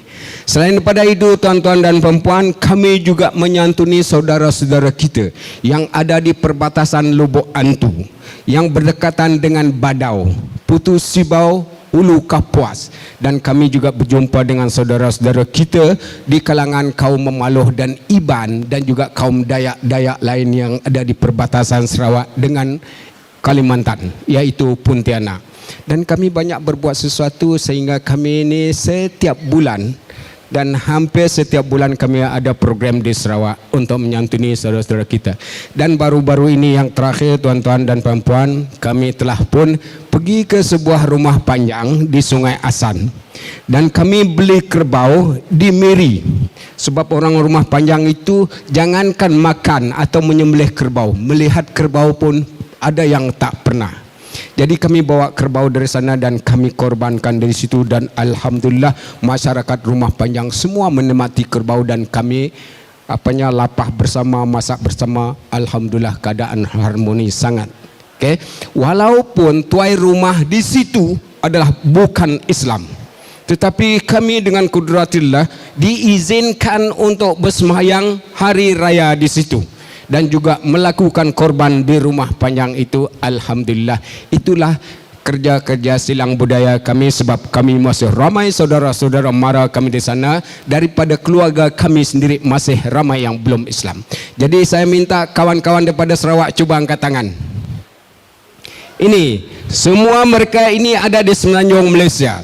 Pada tahun 2011 sayalah orang yang pertama kali menubuhkan Persatuan Dayak Kebangsaan di negeri Johor. Mana yang dari Johor, ada tak? Dan saya presiden yang pertama. Dan alhamdulillah sekarang dakwah kami melalui Persatuan Dayak Muslim Kebangsaan ini sedang berkembang. Ada di kalangan kami di Melaka. Cuba angkat tangan yang di Melaka. Alhamdulillah. Kemudian daripada Terengganu, di Kelantan, di Selangor sendiri, dan kami pun telah sedang berkembang, dan insyaAllah akan ada di Perlis dan juga di Pulau Pinang daripada ahli Persatuan Dayak Kebangsaan. Dan kebetulan saya sendiri dilantik sebagai Bendahari Agung Persatuan Dayak Kebangsaan untuk orang Sarawak, dan tidak menutup kemungkinan orang lain menjadi ahli bersekutunya. Jadi itulah tuan-tuan perkara-perkara yang kami lakukan di Sarawak, dan banyak lagi perkara-perkara yang kita belum lakukan yang mungkin boleh membantu kita. Jadi pada pagi ini tuan-tuan dan puan, saya sangat sebab melihat tuan-tuan yang ada di sini dengan harapan menuntut ilmu, datang menuntut ilmu dengan harapan untuk berdakwah kepada saudara-saudara tuan-tuan dan puan-puan. Kami tidak ada apa-apa untuk membantu tuan-tuan, hanya kami mampu berdoa agar saudara-saudari di sini diberikan kekuatan, tetapkan keimanan. Yang paling penting seperti mana kata-kata daripada ahli-ahli pena kita, kita jangan pernah bosan menuntut ilmu, kerana dengan ilmu inilah membezakan kita daripada kita yang dulu dengan kita yang sekarang. Jadi kuatkan hati kita, tekad bulatkan azam-azam kita. Fa iza azamta fatawakkal 'alallah. Insyaallah Allah akan sentiasa bersama kita. Itulah doa-doa kami tuan-tuan dan puan-puan. Ya Allah, berikanlah kekuatan kepada kami di sini. Sesungguhnya kami di sini sangat lemah. Mohon kekuatan daripada jiwa dan raga supaya tidak mudah dikucar-kacirkan oleh orang yang tidak suka kepada Islam. Dan hari ini kami datang ke sini menuntut ilmu. Permudahkanlah saudara-saudara kami di sini untuk menuntut ilmu agar mudah mereka mengenal Islam lebih dalam dan mudah mereka berdakwah kepada saudara-saudara mereka yang lain. Ya Allah, mudahkanlah segala-galanya dan berilah kesehatan dan kekuatan sehingga mereka mampu pulang balik dan menyebarkan Islam kepada saudara-saudara mereka. Amin ya rabbal alamin. Assalamualaikum warahmatullahi wabarakatuh.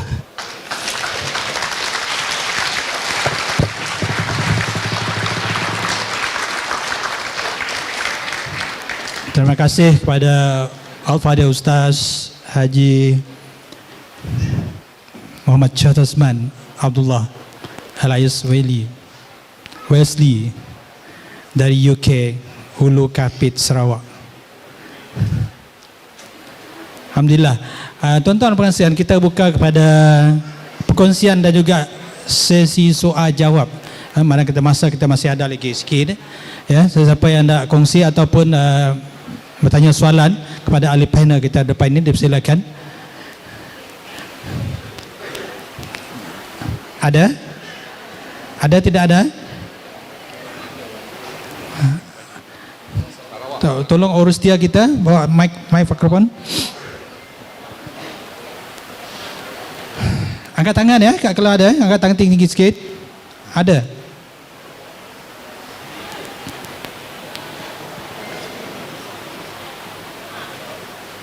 Sarawak tu.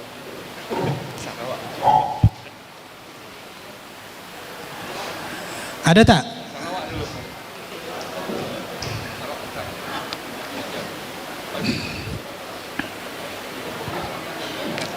Okey. Jawab terus.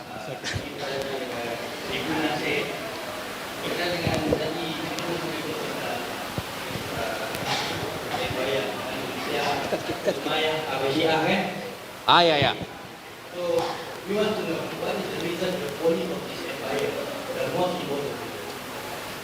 Okey.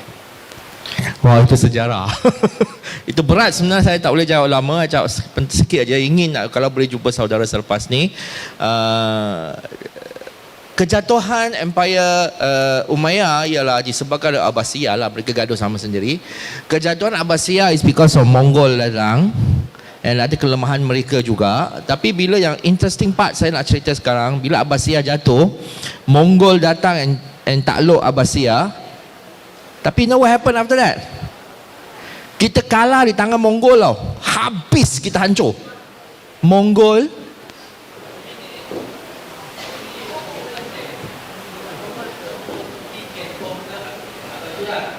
okay.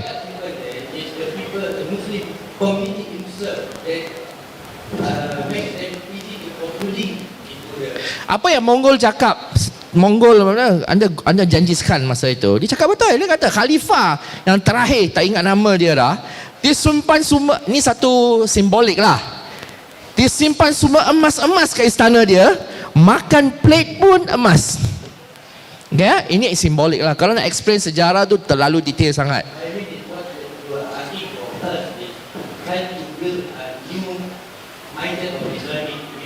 Ya.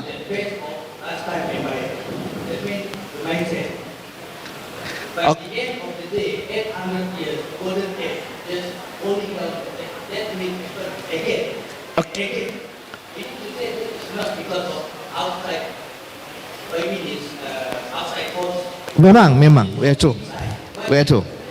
Yes. Memang kita kena tengok khilafah Rashidun pun jatuh juga.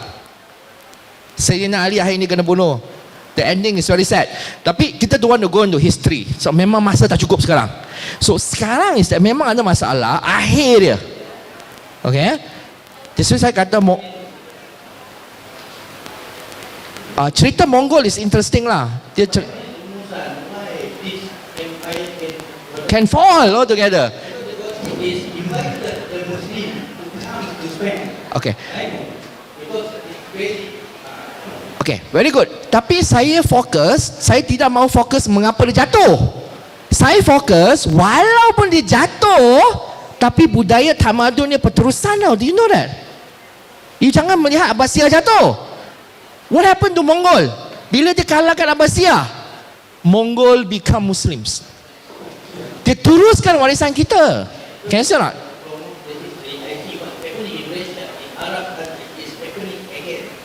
Yes, tapi we don't want to drag the story so long. Tapi fokus on the culture. The culture itu sendiri.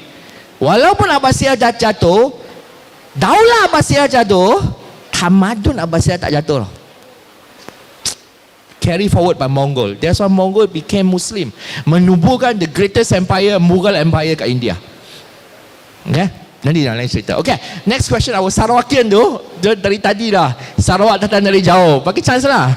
Kan?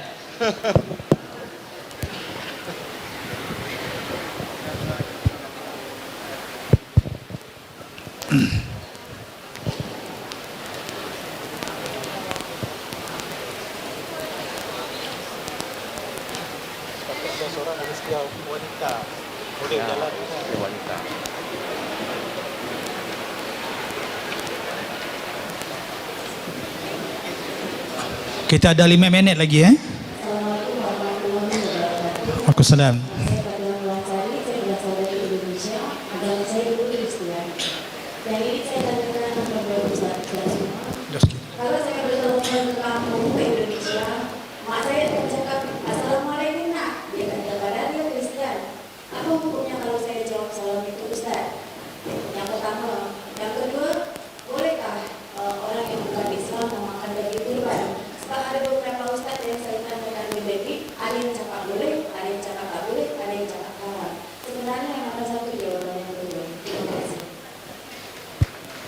Terima kasih. Respon ahli panel.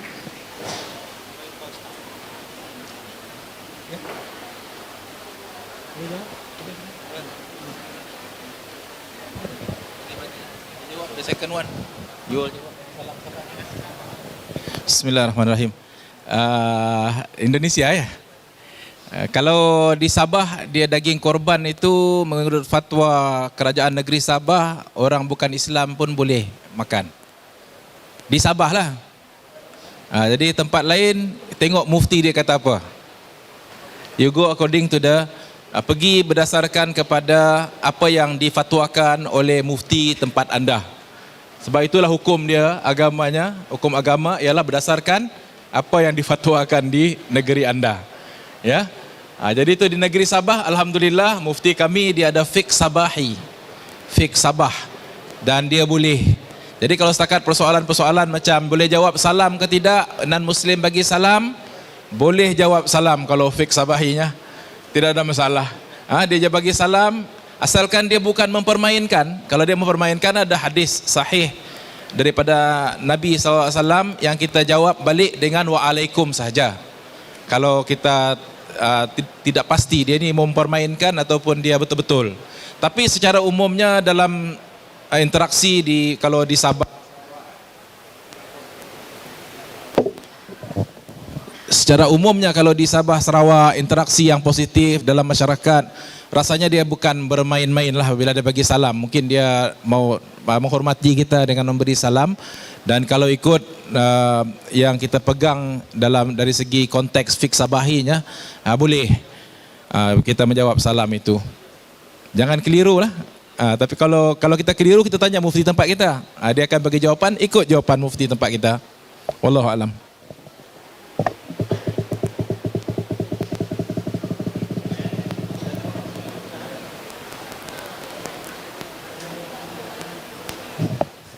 Masa kita pun dah habis. Satu soalan lagi. Ada satu soalan saja. Soalan pendek, jawapannya pun pendek. Tak ada. Tak ada. Ringkaskan soalan. Dalam masa kecederaan anda. Wassalam.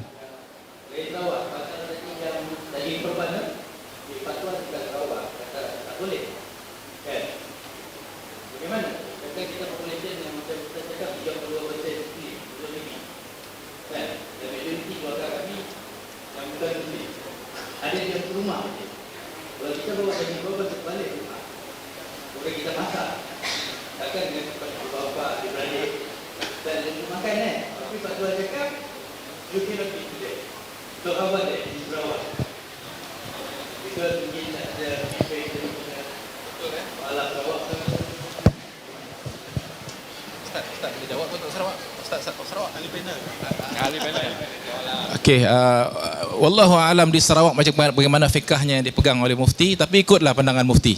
Dan minta nasihat daripada mufti macam mana ni keadaan macam ni. Ya, sebab dia mufti ni, dia tujuan mufti itu ialah menyelesaikan masalah umat. Kita kena bagi dia masalah umat ini untuk diselesaikan. Dan pada saya Islam ini dia punya dari segi fiqh itu, dia sepatutnya apabila perkara itu menyempit, dia membuka. Itu stasi dia punya tu kan, fake ni kan, bila dia makin sempit tu dia akan membuka ruang. Jadi bagi masalah ini pada Datuk Mufti, minta dia yang bagi penyelesaian. Boleh, mungkin persatuan dakwah boleh bawa, Dayak boleh bawa, dakwah Muslim boleh bawa kepada Mufti ya. Tapi satu cara yang mungkin kita boleh lakukan sementara menunggu fatwa Mufti ini, mungkin kita boleh gantikan dengan daging lain. Jadi jawatan kuasa yang menganjurkan itu kurban itu, sebab kita tahu ada juga saudara-saudara kita bukan Islam di situ, kita beli daging lain untuk bagi pada mereka sementara menunggu fatwa yang lebih membolehkan. Buat masa ni tak boleh kan? Kita pula tak nak lawan fatwa mufti. Mak mufti dia. Tapi ini masalah ummah yang mufti kena selesaikan. Bagi balik pada mufti untuk selesaikan. Wallahu alam. Okey, terima kasih atas penjelasan. Untuk makluman tuan-tuan dan puan sekalian, hal ehwal agama di bawah kerajaan negeri masing-masing. Ya, hal ehwal agama Islam di bawah kerajaan negeri masing-masing, sebab itu berbeza. Ya, ada negeri boleh, ada negeri tak boleh, gantung pada fatwa mufti dia. Sama dengan kadar zakat fitrah. Kadar zakat fitrah pun tak sama. Setiap negeri, sebab dia tentukan negeri masing-masing. Ya, hal daging kurban di Sarawak tak ada masalah. Tak ada masalah kita di Sarawak. Ya. Kalau tak boleh, lagi rumitlah kita di Sarawak. Dalam satu keluarga, satu pembeli itu pelbagai. Ya, pelbagai orang, pelbagai kaum, pelbagai agama. Ya, kita dibolehkan, diharuskan. Tolong jangan sempitkan agama. Ya, bila disempitkan agama akan membuka luas. Ya, agama ini mudah. Ya, memang ada mengatakan tak boleh, orang benar Muslim tak boleh, memang ada. Tuan-tuan dan puan sekalian yang berada di wilayah persekutuan boleh rujuk fatwa mufti wilayah, dia mengharuskan non-Muslim makan daging korban. Ya, boleh rujuk, cari Google lah. Okey, masa kita pun telah habis, telah selesai, telah tamat. Ya,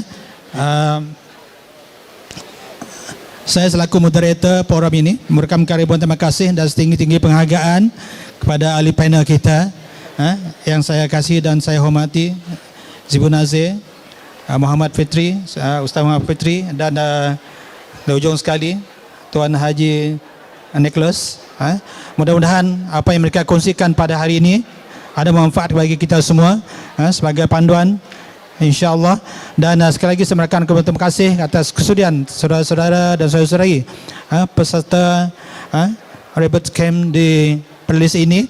Dan kita juga ucapkan terima kasih kepada pihak penganjur yang telah begitu berjaya setakat ini mengadakan Rebirth Camp kita kali ini. Dan saya akhiri dengan wabillahi taufiq wa hidayah. Assalamualaikum warahmatullahi wabarakatuh. Terima kasih. Lanjut mengucapkan ribuan terima kasih kepada moderator kita Ustaz Fadullah.